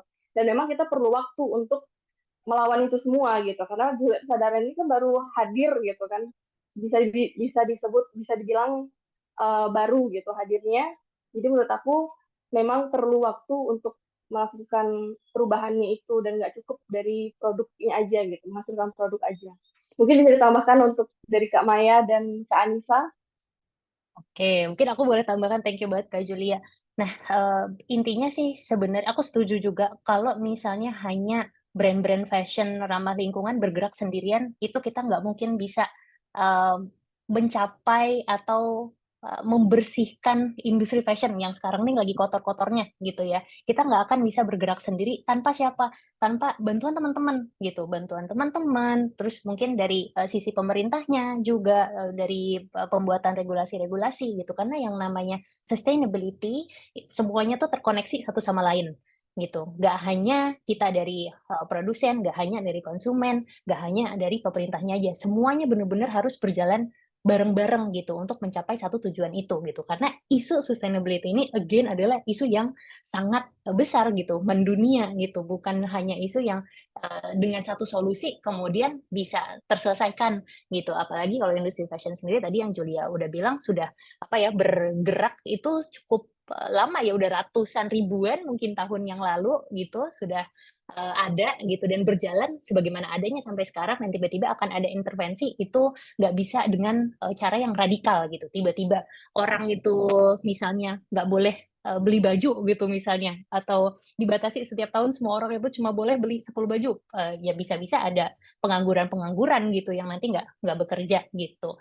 Itu sih intinya harus bersama-sama, dan sebagai individu tadi juga sudah banyak dimension hal-hal apa sih yang bisa kita lakukan sama-sama. Yang pertama adalah tingkatkan literasi, awareness-nya ditingkatkan, dan dari situ kita juga bisa share gitu ke teman-teman kita yang lain, circle kita yang lain, supaya semua orang bergerak bersama-sama menuju perubahan yang kita inginkan. Oke, ini Kak Maya udah nggak sabar kayaknya, udah angkat-angkat tangan nih. Silakan Kak Maya, ditambahin lagi. Terima kasih banyak. Pertanyaannya keren banget, jadi nge-trigger aku buat ikutan ngobrol. Karena selama ini aku bekerja dalam bidang sustainability, dan beberapa project itu aku sadari bahwa semua itu dapat berjalan jika ada salah satu yang sangat powerful adalah regulasi. Benar Kak Anissa, di mana ada regulasi, di bawah itu semua akan mengikuti regulasi itu. Tapi tidak segampang itu untuk membentuk sebuah regulasi. Karena layernya tuh banyak banget. Kalau misal ada regulasi ini, kita bikin misal kayak ban plastik bag gitu kan. Ban plastik bag. Tapi kayak tetap aja ada organisasi gede, bukan organisasi gede, tapi ada perusahaan besar, ada pabrik yang tetap membuat plastik gitu. Karena apa? Kalau misal kita ban 100% juga nggak mungkin juga gitu. Terus habis itu ada pekerja-pekerja nih yang ternyata mereka membutuhkan banyak uang. Banyak banget kayak problemnya, layernya tuh dampaknya tuh emang gede banget kalau kita langsung stop gitu. Yang ada adalah bagaimana kita transisi ke sana secara pelan-pelan gitu. Selain itu, untuk brand sendiri, karena aku beberapa juga sempat megang bisnis development di NGO-NGO yang kebetulan punya produk untuk fundraising dan macam-macam, termasuk fair trade juga. Jadi bagaimana caranya kita pinter-pinternya itu, benar kata Anissa, berkolaborasi. Berkolaborasi itu tidak hanya berkolaborasi dengan craftsman-nya ya, tapi berkolaborasi dengan komunitas, berkolaborasi dengan digital marketing atau visual communication. Bagaimana kita create campaign, bagaimana kita bikin campaign. Oh, kalau misal kita bisa create campaign dengan rapih, bagaimana kita bisa memasarkan itu? Oh, ini loh value-nya. Kenapa kita mahal? Kenapa slow fashion mahal? Karena ini yang kita support. Komunitasnya dari bawah, dari komunitas kecil, dari ibu-ibu. Kita nanam di desa mereka nanam pohon, di mana pohon-pohon tersebut bisa kita jadikan kayak natural sources atau natural dye untuk baju kita. Mereka tanemin kapas dan macam-macam. Kita ngitung lagi untuk perhitungan karbonnya, pH tanah dan semuanya harus free dari chemical, itu butuh lagi uang di situ. Kemudian bagaimana si bapak ibu ini bisa dapat pendapatan juga, bagaimana bisa mereka harvest hasil itu kita beli.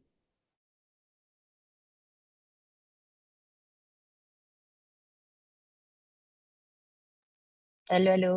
Ya, kayaknya Kak Maya nge-freeze lagi nih. Ini aku yang nge-freeze, Kak Maya kayaknya yang nge-freeze. Soalnya aku lihat yang lain masih bergerak-gerak. Oke, mungkin sambil juga nambahin jawaban dari Kak Maya, dan ini kayaknya ada feedback juga dari Kak Tabita ya, nyambung sama pertanyaan tadi. Karena menurut saya, dengan hanya mendirikan brand atau produk baru akan menimbulkan sistem kapitalisasi baru juga gitu. Apalagi produk sustainable lebih mahal dan harganya kurang bisa menjangkau kelas ekonomi menengah ke bawah. Penasaran barangkali kakak-kakak bisa membantu jawab, apakah sejauh ini ada serikat pekerja di industri fashion? Oke, yang pertama tadi mungkin udah sedikit dibahas ya sama Kak Maya gitu, soal harga mahal gitu, dan Maaf, soal kapitalisasi, gak apa-apa Kak, aku lanjut dulu sedikit ya. Soal tadi sistem kapitalisasi baru gitu ya. Again gini, kalau industri yang berkembang ini tidak memikirkan aspek-aspek lingkungan, itu salah satu hal yang bisa bikin produknya menjadi lebih murah gitu. Karena dengan harga yang murah, sebenarnya ada harga lain yang harus kita bayar, tapi nggak sekarang, mungkin nanti di masa depan. Atau mungkin ada hak orang lain yang kita ambil. Jadi yang seharusnya misalnya pekerja tersebut dibayar 100.000 gitu untuk sekian baju, tapi karena harganya murah gitu, si pekerja ini hanya dibayar misalnya 10.000 gitu, hanya sekian persennya. Itu salah satu yang bisa membuat sebuah harga produk itu bisa murah gitu. Dan tidak memikirkan tadi aspek-aspek lingkungannya. Misalnya ngambil bahan itu dari serat kayu gitu, tapi kayu atau pohonnya nggak ditanam lagi. Nah, itu berarti ada harga yang harus dibayar mungkin di masa depan. Mungkin bukan kita nanti yang akan ngerasain gitu ya. Mungkin nanti anak cucunya kita gitu justru yang ketimpa musibahnya suatu hari. Itu harga yang sangat mahal nantinya kalau terjadi di masa depan gitu. Nih, kalau ngomongin harga, dan again harga itu pasti akan selalu mengikuti demand-nya gitu.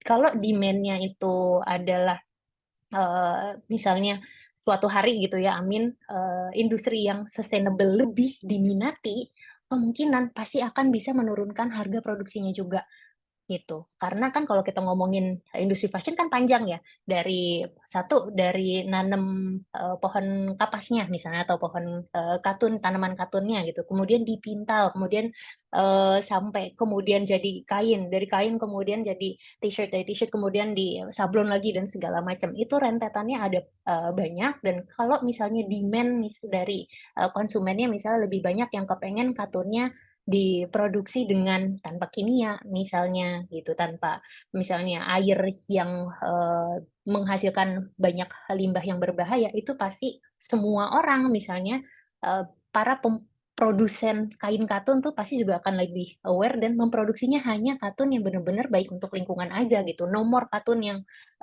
harmful atau berbahaya untuk lingkungan. Itu tadi makanya peran dari konsumen juga sebenarnya penting banget gitu. Kalau demand yang nggak ada, pemerintah nggak akan jalan, produsen juga nggak akan jalan gitu. Jadi benar-benar again semuanya harus berbarengan gitu. Paling itu tambahan dari aku. Ini karena pertanyaan panjang, jadi jawaban juga panjang. Monggo Kak Maya kalau ada yang mau ditambahin Kak. Aku mau tambahin sedikit. Jadi karena sekarang aku mulai senang semenjak COVID. Itu tuh semakin orang semakin aware, semakin conscious about this sustainability awareness, atau tentang campaign sustainability ini, yang sampai akhirnya udah ada muncul kemarin di debat Capres, itu udah muncul apa namanya, topik-topik ini. Indonesia tuh pasti akan nantinya semua company diharus report gitu. Tapi sekarang akan ada nanti Indonesia tuh company disuruh submit report untuk sustainability report gitu.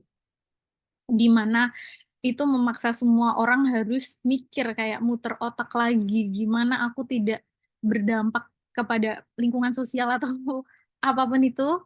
Jadi contohnya adalah bagaimana nanti kan pasti ada perhitungan karbon di salah satu apa namanya, di salah satu report itu, dan di mana kayak karbonnya tuh kelihatan banget, gede banget kalau mereka tuh impor barangnya dari luar pulau misalnya.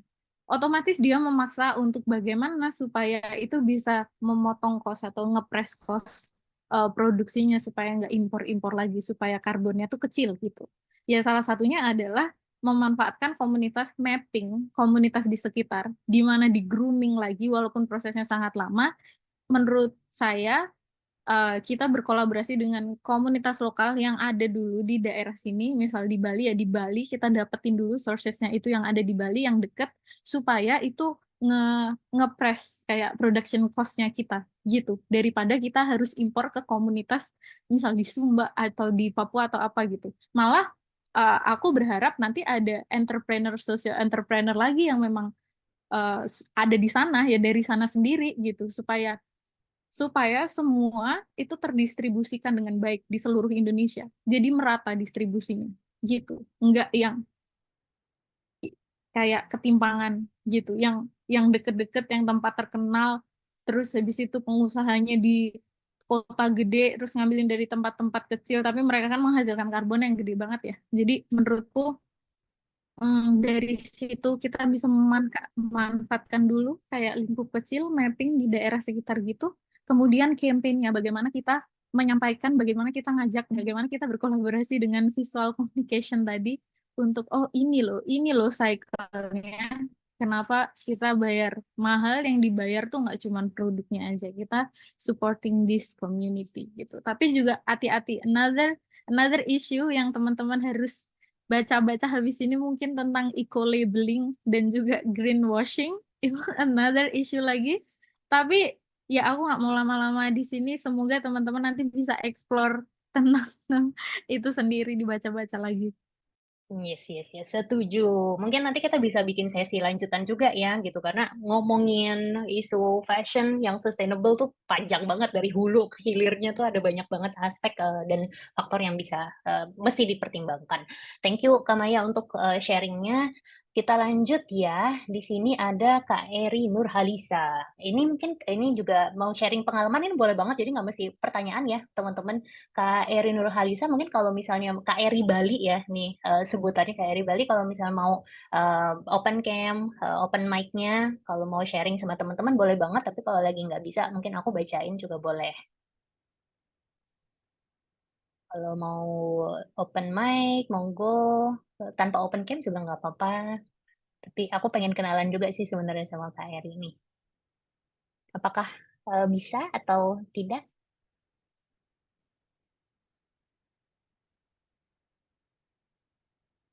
Oke, sebetulnya lagi eh, belum available, tapi ini Kak Eri sharing ya, salam kenal. Saya sedikit ingin share, saya punya sedikit pengalaman pas pandemi, saya mengumpulkan baju-baju bekas yang lumayan untuk dibagikan ke keluarga-keluarga yang membutuhkan. Kebetulan saya ada komunitas yang saya buat saat pandemi namanya Let's Help Benoa. Nah, mungkin teman-teman bisa search juga ya hashtagnya di Instagram. Nanti kalau misalnya teman-teman punya pakaian-pakaian bekas yang masih layak pakai mungkin bisa di-share juga ya ke Kak Eri ya. Ada kalanya baju-baju yang mungkin kurang layak saya modif untuk dijahit sebagai tambahan ornamen lucu untuk anak-anak. Jadi kalau misalnya pakaiannya udah mungkin ada lubang gitu atau minor defect bisa diperbaiki sama Kak Eri. Keren banget projectnya. Saat itu saya konsen area Jimbaran, Benoa, Nusa Dua, Kuta, dan Ungasan. Wah, ini hampir seluruh Badung kayaknya, Badung Selatan. Saya sendiri dengan hobi jahit sering bikin baju daur ulang untuk dipakai sendiri. Oke, lebih banyak memakai linen dan enggak antik sama thrift shop. Yang penting dicuci bersih sebelum dipakai. Cara sederhana mungkin bisa sangat membantu program Sustainable Fashion. Yes, sangat-sangat membantu. Mungkin nanti kita bisa connect ya Kak Eri. Aku minta tolong sama dia, mungkin bisa mintain kontaknya Kak Eri. Ini menarik banget proyeknya Kak Eri yang dilakukan.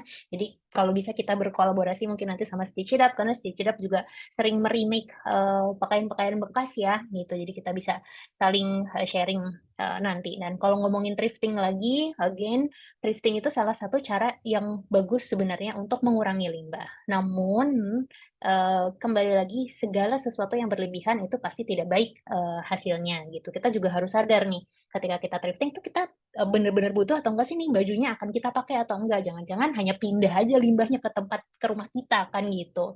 Itu sih. Walaupun sebenarnya kadang-kadang ya kita mungkin ketika beli sesuatu oh ternyata nggak cocok gitu. Saya pun masih sering seperti itu gitu. Kadang-kadang nggak semua baju saya bekas gitu ya. Ya paling hanya sekitar 70% aja yang bekas. Masih ada juga baju baru yang kadang-kadang saya beli. Tapi kuncinya di sini adalah kebijaksanaannya kita gitu. Kesadaran kita ketika kita membeli atau mengkonsumsi sesuatu. Itu. Terus di bawahnya nih ada lagi dari Kak Ririn. Menurut saya slow fashion masih panjang sekali jalannya untuk membawa awareness di halayak ramai memang harus lebih kenceng dari sekarang betul. Kalau nggak sekarang, kalau nanti itu apa ya? Kalau kalau nggak sekarang kapan lagi gitu ya istilahnya. Apalagi dengan influx baju murah-murah dari Cina, slow fashion cenderung lebih mahal karena proses dan bahan yang bukan thrifting biasanya lebih mahal. Natural fiber biasanya juga jauh lebih mahal dari bahan man-made kan. Organisasi dan kegiatan-kegiatan webinar seperti ini sangatlah bagus untuk membawa awareness lebih luas. Terima kasih. Sekedar saran, mungkin organisasi atau institusi seperti ISI bisa menjadi penggerak untuk menambah kesadaran masyarakat tentang pentingnya go sustainable. Yes, ISI salah satu organisasi yang cukup menggaungkan sustainability, bahkan sudah dimasukkan ke berbagai kurikulum di berbagai prodinya ya setahu saya.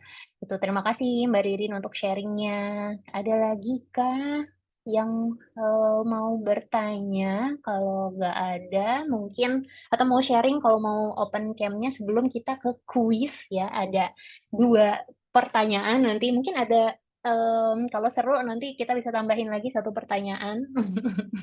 Oke, ada lagi yang mau bertanya atau mungkin dari Kak Dia kemarin kayaknya ada titipan-titipan pertanyaan. Mau kita lanjut pertanyaannya atau sampai sini aja Kak Dia? Boleh mungkin satu pertanyaan mewakili Oke. teman-teman yang sudah lumayan banyak. Jadi sekitar total itu dari 40 peserta yang registrasi, setengahnya meninggalkan pertanyaan di Google Form. Jadi mungkin dari aku serahkan ke Kak Anissa, jadi sudah ada 5 list pertanyaan yang aku pilih-pilih gitu. Nanti tinggal Kak Anissa dipilih pertanyaan yang terbaik, terus bisa didiskusikan sama kita.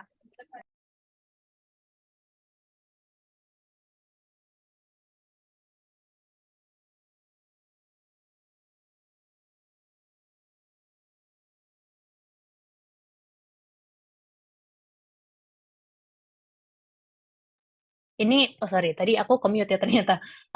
Ada satu pertanyaan yang cukup intriguing juga ya. Ini macam-macam sih pertanyaannya. Ini aku sampai bingung pilihnya. Ini salah satunya, jika memang fast fashion itu dikatakan buruk, lalu kenapa tidak diberhentikan? Itu pertanyaan aku juga sebenarnya. Kenapa fast fashion tidak diberhentikan? Tapi itu kan sebuah yang cukup radikal ya untuk tiba-tiba memberhentikan fast fashion. Tadi juga sebenarnya udah cukup terjawab. Nah, ini ada pertanyaan yang mungkin cocok untuk menutup kegiatan talk show kita nih. Apakah fast fashion bisa hilang di masa depan? Nah, ini dari pertanyaan dari Tania Syakira namanya. Ada nggak orang lain di sini Tania Syakira nih? Nah, tapi pertanyaannya cukup ini ya intriguing, cocok banget untuk menutup juga kegiatan talk show-nya sebelum kuis ya.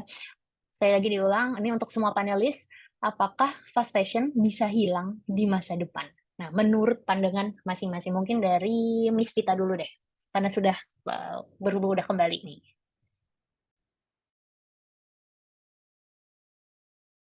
Iya, oke. Jadi kalau dari saya sendiri ya, jadi kalau fast fashion itu bisa hilang atau enggak, ya. Jadi sebenarnya kalau dari kita dari sekarang udah banyak menggaungkan, terus membuat gerakan seperti itu, bisa banget ya untuk fast fashion itu berhenti dan menjadi slow fashion kayak gitu. Yang penting kita yang dari mode pusat ya, anggapannya mode pusat seperti kota-kota seperti Paris seperti itu, mereka mau menggaungkan slow fashion. Lalu juga dari artis-artis selebriti papan atas terkemuka itu juga mau menggaungkan slow fashion. Jadi saya rasa tidak mungkin kalau fast fashion itu bakal ini apa namanya pergi seperti itu. Jadi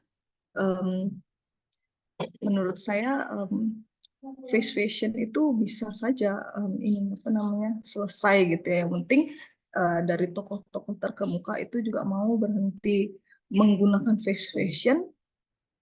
Sudah pasti fast fashion itu juga bakalan hilang dengan sendirinya seperti itu. Jadi mungkin akan balik ke mode di era sebelum 1900 yang memang pakai baju itu yang memang awet seperti itu. Dan juga lebih kepada banyak yang akan membuat gerakan-gerakan sustainable seperti itu. Jadi kayak di kampus kami juga di IDP kita juga udah buat gerakan itu. Jadi kita tinggal nunggu aja gerakan-gerakan lainnya, gerakan-gerakan sustainable lainnya. Gitu. Terima kasih. Oke, terima kasih Miss Vita. Selanjutnya nih, pertanyaan yang sama untuk Kak Julia, silakan.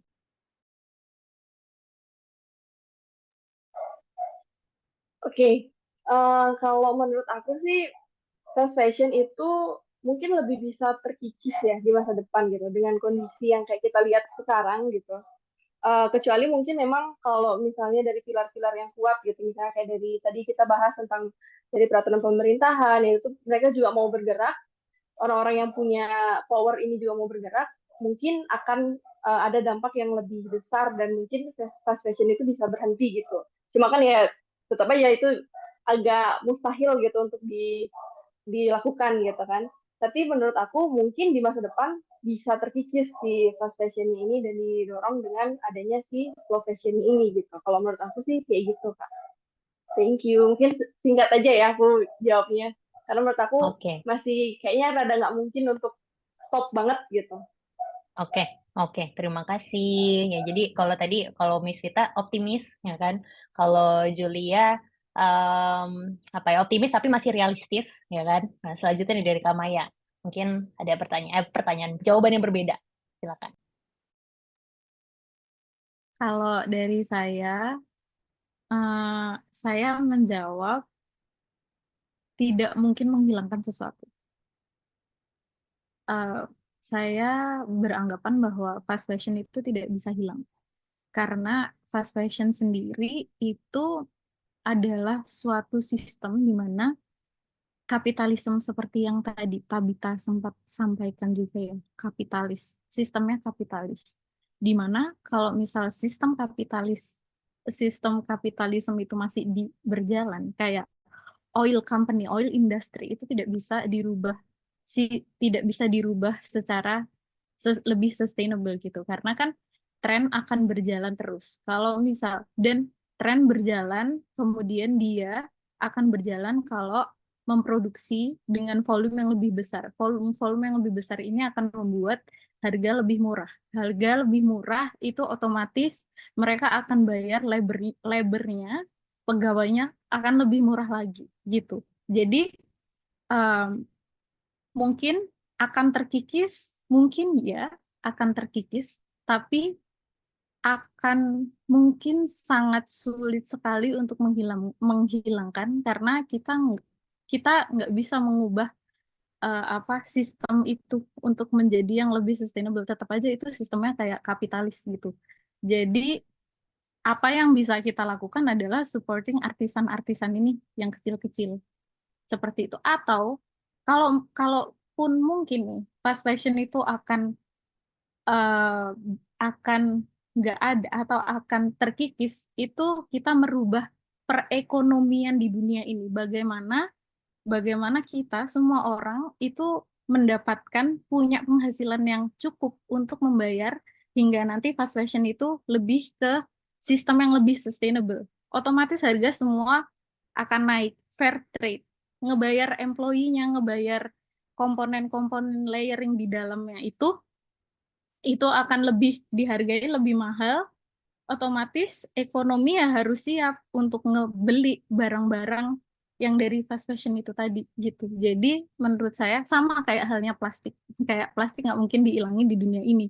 Nggak akan nggak akan zero plastic waste. Menurutku tuh nggak akan. Karena apa? Masih ada komponen-komponen di mana kita butuh tahu aja beli di pasar butuh plastik gitu. Belum ada nih kayak kasava plastik pun itu tetap basah gitu. Jadi menurut saya akan terkikis, ya, cuman akan sulit sekali gitu.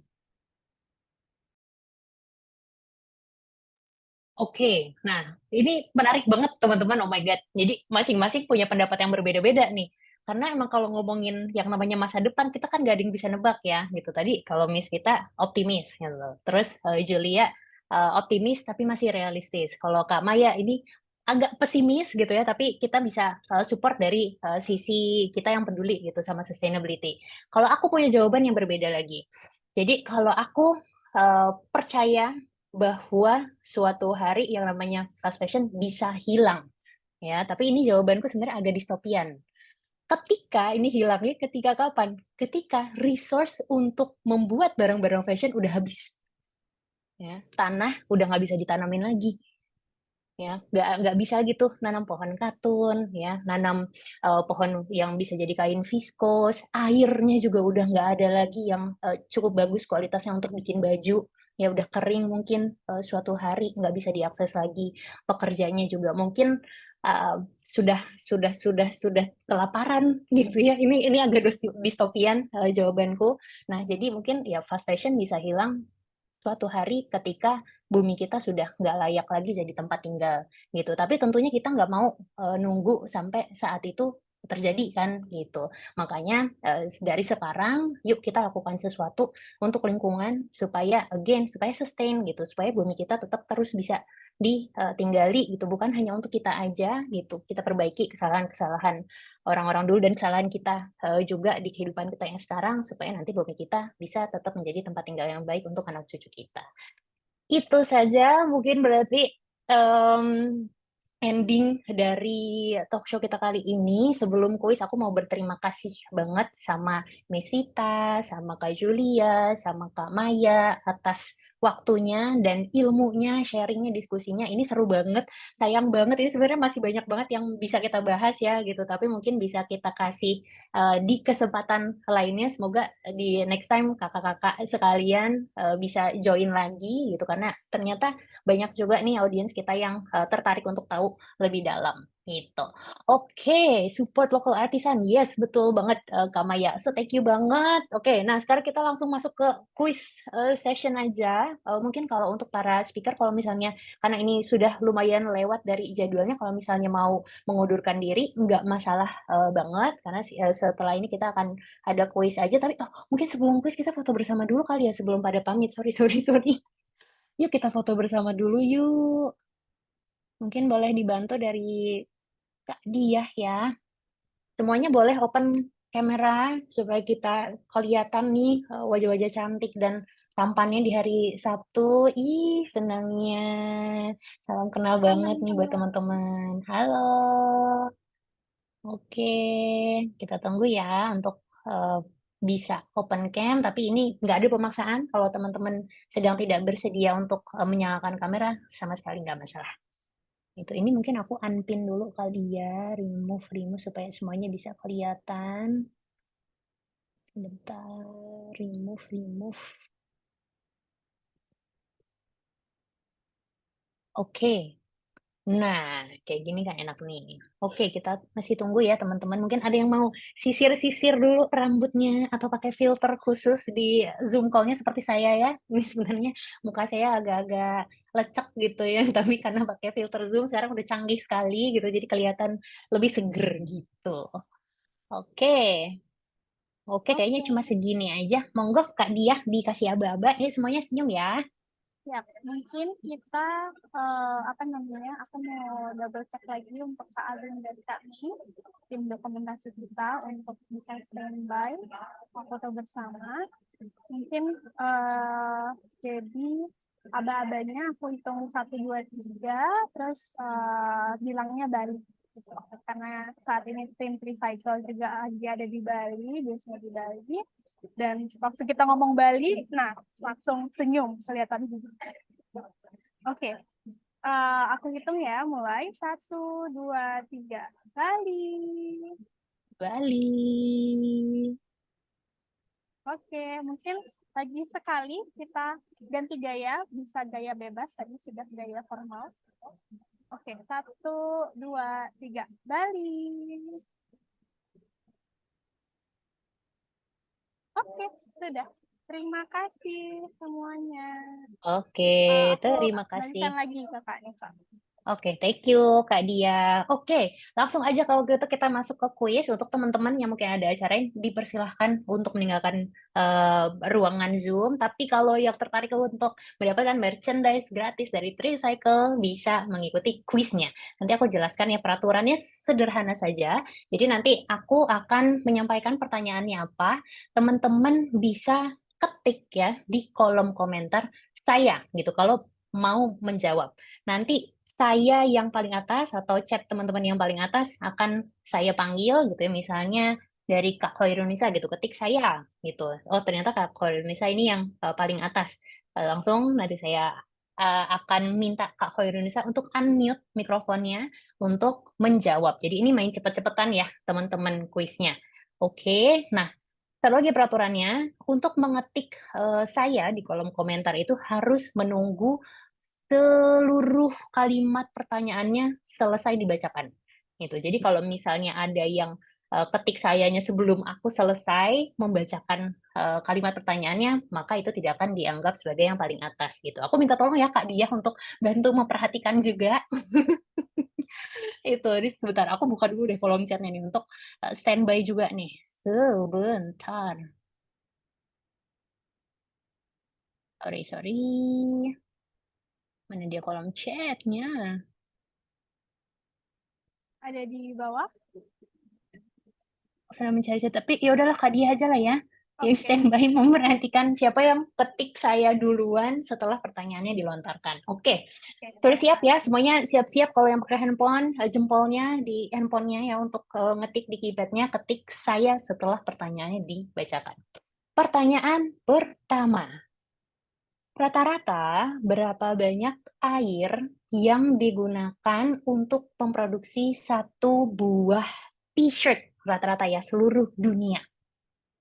Berapa liter air? Tadi udah di-mention kayak di awal-awal. Jadi ini udah ada saya. Oh, tapi ini dari speaker. Mohon maaf, Miss Vita. Miss Vita tidak bisa ikutan dapat merchandise. Tapi tenang, nanti Miss Vita pasti dapat merchandise dari kami ya.